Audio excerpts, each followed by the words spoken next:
So, hi guys. So, kung napanood niyo ang last video ko, yung hospital ako nung nakaraan mga 2 weeks ago na. Pero yung mga video na to is malate na to ang mga ina-upload ko.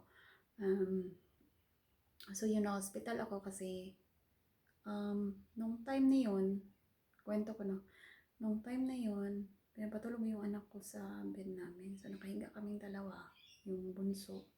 Maaga pa yun, mga 7 o'clock. Tapos, kasi dito winter, tawag dito, naka-on yung heater sa bed. Tapos, feeling ko, naka-robe ako ng panlamig, yung makapal.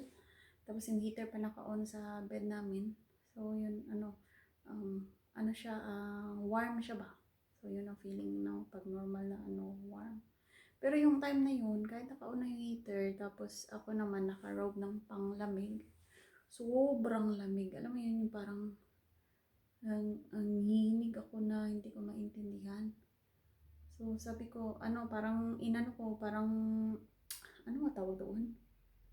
Parang pinabayaan ko lang muna siya, parang hindi ko parang binaliwala ko muna kasi sabi ko hayaan ko baka yung sa panahon nag-a-adjust yung katawan ko kasi kakahiga lang namin.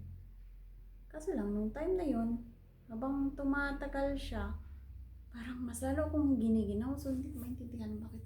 Sabi ko ano ba to? Kasi nga, di ba, masabi ko sa inyo meron akong dito sa aking chan train. So sabi ko ano ba nangyayari? Tapos sabi ko siguro meron na naman ako infection sa loob, sabi ko ganun. Tapos yun na nga sobrang ginaw ako, hindi ko maintindihan. Tapos bumangon ako siguro, nag-antay pa ako ng mga 1 oras bago sinabi sa asawa ko,